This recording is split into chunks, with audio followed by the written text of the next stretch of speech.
4.7 재보궐선거 참패 이후 쇄신 논의를 이어가고 있는 더불어민주당의 당권 경쟁, 오늘부터 본격적으로 시작됩니다. 국민의힘은 국민의당과의 합당 등 향후 당 운영 방안을 놓고 이견을 좁히지 못하고 있습니다. 취혜 기자 연결해서 자세한 내용 알아보겠습니다. 한현희 기자. 네, 국회입니다. 네, 민주당 전당대회가 다음 달 2일로 앞당겨졌는데 오늘부터 후보 등록이 시작됐죠? 네, 그렇습니다. 내일까지 새로운 당대표와 최고위원 예비후보 등록이 진행되는데요.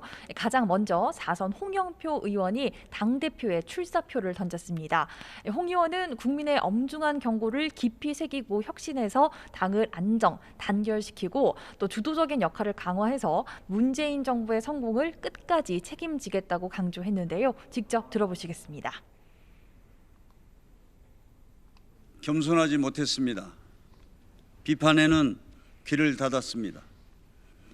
국민께서 주신 엄중한 경고 깊이 새기고 혁신하겠습니다.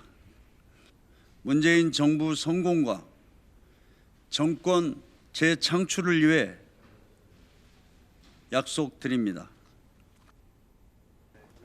4선 우원식 의원과 5선 송영길 의원도 내일 출마 선언을 할 계획입니다. 재보궐 참패 이후 위기에 빠진 민주당을 수습해야 하는 이번 당대표전은 이렇게 친문 핵심인 홍영표 의원과 같은 친문이자 호남을 지역 기반으로 두고 있는 송영길 의원, 을지로위원회 위원장이자 민평령 출신인 비문 우원식 의원까지 3파전으로 치러질 전망입니다. 모레 치러지는 원내대표 선거와 마찬가지로 친문 대 비문의 구도가 형성된 건데요. 재보선 참패 후 당내에서 제기되고 있는 친문 2선 후퇴 요구가 판세에 어떤 영향을 미칠지 관심입니다. 가장 이슈인 부동산 정책에 대해서도 후보 간 접근 전략이 다른 상황인데요. 송영길 의원은 무주택자에 대한 부동산 대출을 90%까지 늘려야 한다고 주장한 반면 홍영표 의원은 생애 최초 주택 구매자에 대한 대출 규제 완화는 필요하지만 지금의 기조나 방향을 흔들면 안 된다는 입장을 밝혔습니다. 네, 야권 상황도 알아보죠. 국민의당과 통합 논의를 진행하고 있는 국민의힘. 통합 방법을 놓고 중진 의원들이 온도 차이를 보이고 있다면서요.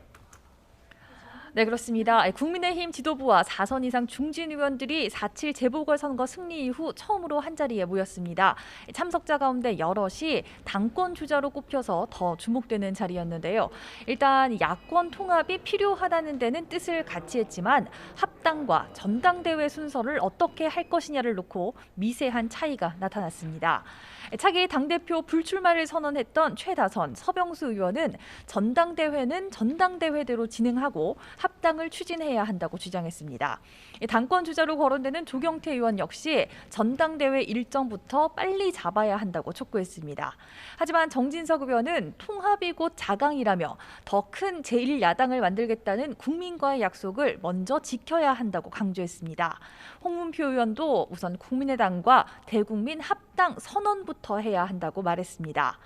김종인 전 비상대책위원장이 언론 인터뷰에서 국민의힘을 아사리판이라고 깎아내리고 합당 논의가 진행 중인 국민의당 안철수 대표를 계속 비난하는 상황에 대한 비판도 이어졌는데요.